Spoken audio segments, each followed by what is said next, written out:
কে বললো? বিজেপির প্রত্যেক কর্মী এক একটা মুখ। বিজেপি ক্ষমতায় আসবে, তারপর তৃণমূল উঠে যাবে, ভবিষ্যৎবাণীটাও আমি করে দিলাম। বিদ্যাসাগরের মূর্তি ওখানে এরা ভাঙচুর করে বিজেপির ঘাড়ে চাপানোর চেষ্টা করেছিল।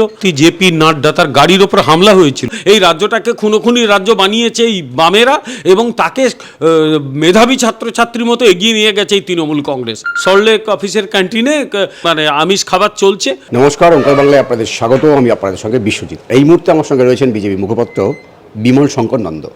বঙ্গ রাজনীতিতে কার্যত নজিরবিহীন ঘটনা। না, বঙ্গ রাজনীতিতে নজিরবিহীন আমি তো মনে করি না। এর আগে বিজেপির সর্বভারতীয় সভাপতি জেপি নাড্ডা, তার গাড়ির ওপর হামলা হয়েছিল, ইট দিয়ে গাড়ি ভাঙা হয়েছিল, এবং তারপরে শীর্ষ নেতৃত্ববৃন্দকে নাড্ডা মাড্ডা চাড্ডা গাড্ডা সব, কেউ বলছে নাড্ডা গাড্ডায় পড়েছে।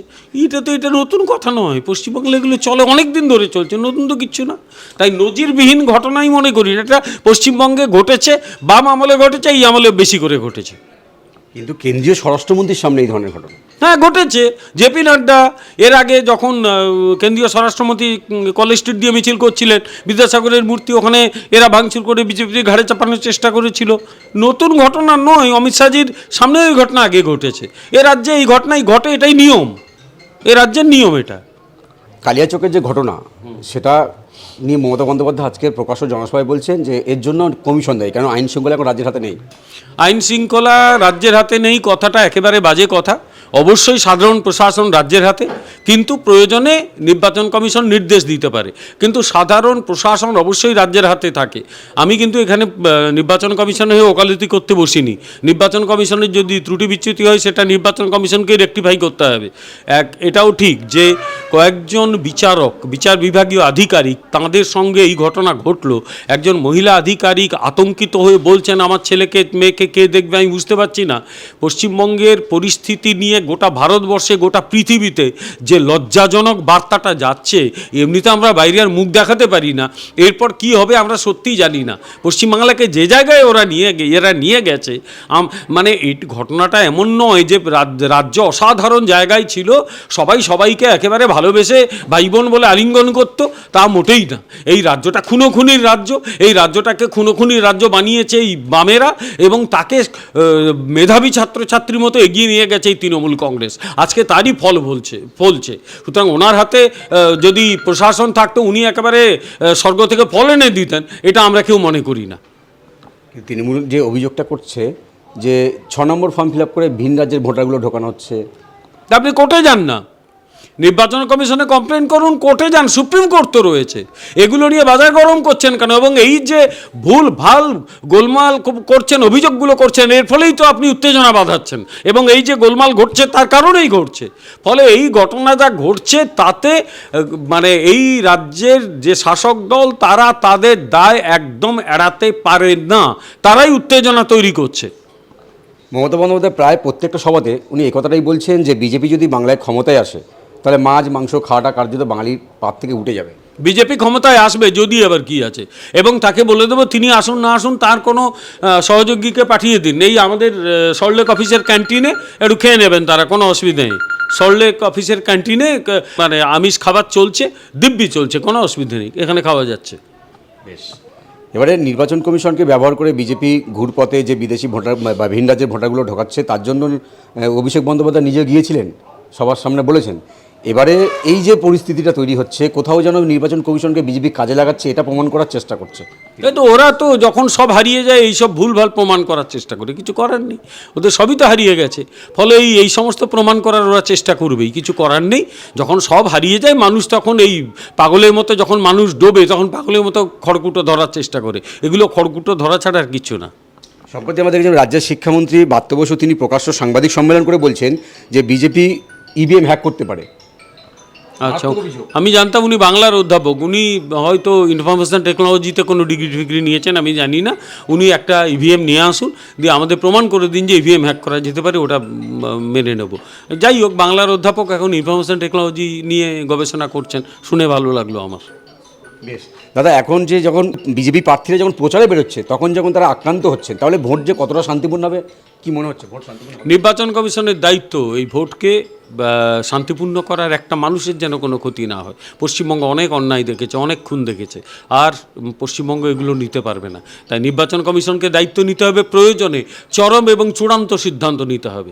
এই রাজ্য সরকার যদি সহযোগিতা না করে, নির্বাচন কমিশন একটা কাজ তো করতে পারে, পরিষ্কার দিয়ে একে বলতে পারে সুপ্রিম কোর্টকে এবং ভারতের রাষ্ট্রপতিকে, এই অবস্থায় আমাদের পক্ষে ভোট করা সম্ভব নয়। না পারলে বলুক না, বলতে বাধা কি? আমি তো নির্বাচন কমিশনকে বলবো, আপনারা গিয়ে বলুন যে আমাদের পক্ষে এই ব্যাপারে আর সামলানো সম্ভব হচ্ছে না, পরিস্থিতি যেদিকে গেছে আমরা একদম সামলাতে পারছি না। এটা নির্বাচন কমিশন বলছে না কেন? আমি নির্বাচন কমিশনে ওকালতি করছি না এখানে, আমি নির্বাচন কমিশনকে বলছি যে আপনাদের কাজ কিন্তু শান্তিপূর্ণ ভোট এখানে নেওয়া, তা নইলে সব ব্যর্থ হয়ে যাবে। এত বড় প্রসেস শুরু করেছেন, পুরোটা ব্যর্থ হয়ে যাবে। কিন্তু আজকে সামান্য একটা পদযাত্রাকে কেন্দ্র করে যেভাবে কালীঘাটে মমতা বন্দ্যোপাধ্যায়ের বাড়ির সামনে উত্তেজনা হলো, সেখানে আবার সার্ভে অফিসের বিল্ডিংয়ের সামনে যে উত্তেজনা হলো, সেখানে এই যে পরিস্থিতি, সেখানে বড় একটা নির্বাচন, সেক্ষেত্রে কী মনে হয় আইন শৃঙ্খলা কি ঠিক থাকতে পারবে? মানুষ এবারে প্রতিরোধে নেমেছে, মানুষ আর ভয় পাচ্ছে না, মানুষ পাল্টা প্রতিরোধ করছে। সুতরাং গোলমাল যদি তৃণমূল বাধায়, সেই আগুনে কে পুড়বে কেউ জানে না, নিজেদের ওদেরও পুড়তে হতে পারে এবং সেই সম্ভাবনাই বেশি। এর আগে যখন মাননীয় প্রধানমন্ত্রীর সভা ছিল, সেখানে বিজেপির বাস যে ভাঙচুর হয়েছিল, তাতে মানুষের যা ক্রোধ দেখেছিলাম, তাতে তৃণমূলের পক্ষে যে পরিস্থিতি খুব ভালো, আমি কিন্তু সেটা বলবো না একদম। আয়নার সামনে দাঁড়াক, দেওয়ালে লিখনগুলো পড়ুক, পরিস্থিতি ভালো না।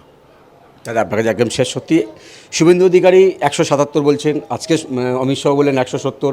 আপনারা যে নির্দিষ্ট একটা সংখ্যা বলছেন, তৃণমূল বলছে নির্দিষ্ট যে সংখ্যা বলছে, কিসের ভিত্তিতে? নিশ্চয়ই কোনো একটা ষড়যন্ত্র রয়েছে। না, অ্যাসেসমেন্ট। যে কোনো একজন নির্বাচনে সঙ্গে যুক্ত ব্যক্তি, আমরা যেরকম আমি 2001-2 সাল থেকে পলিটিক্যাল অ্যানালিসিস করি, তা আমরা বুঝতে পারি না কোনটাকে জিততে পারে। স্যাম্পল সার্ভে হয় না, সবই হয়। সুতরাং বৈজ্ঞানিক উপায়ে আজকাল বোঝা যায় কোন দল কতটা পেতে পারে, তা নইলে এত মার্কেট সার্ভে হয় কী করে? সুতরাং সার্ভে করে আজকাল সব বোঝা যায়। আমার ধারণা বিজেপি তার চেয়েও বেশি পাবে। 26-এ যে বিরোধী শক্তি, মানে তৃণমূলের পরে বামেরা বা কংগ্রেস বা আইএসএফ, নওশাদ সিদ্দিকী যারা রয়েছে, তাদের কি কোনো সম্ভাবনা দেখছেন? কোনো সম্ভাবনা নেই, সব উঠে গেছে, সব উঠে গেছে, কিচ্ছু নেই। একদম পশ্চিমবঙ্গে যেটা চলছে সেটা হচ্ছে বাইপোলার পলিটিক্স। একদিকে তৃণমূল, অন্যদিকে বিজেপি। বিজেপি ক্ষমতায় আসবে, তারপর তৃণমূল উঠে যাবে, ভবিষ্যৎবাণীটাও আমি করে দিলাম। বেশ, দক্ষিণ 24 পরগনা 31টার মধ্যে একটা ভাঙো নওশাদ সিদ্দিকী, বাদবাকি সবকটা তৃণমূলের। দক্ষিণে কি পদ্ম ফোটানো সম্ভব? অবশ্যই সম্ভব। কটা হয় দেখুন না, দেখুন কটা হয়, ওইটা বলতে পারবো না এই মুহূর্তে, বলবোও না। কারণ আমি একটা সংখ্যা বললে আমার অন্য জায়গায় আমার কর্মী সমর্থকরা তো ইয়ে হতে পারে। সুতরাং দক্ষিণ 24 পরগনায় ভালো অবস্থা আমাদের, আমি সংখ্যা একদম বলবো না। কোনো রাজনৈতিক কর্মী বলাটা উচিত না। খুব ভালো লড়াই করছে ভারতীয় জনতা পার্টি কর্মীরা। উত্তরবঙ্গে বিজেপি শক্ত ঘাঁটি, কিন্তু দক্ষিণবঙ্গে বিজেপির অবস্থা যদি একটু বলেন।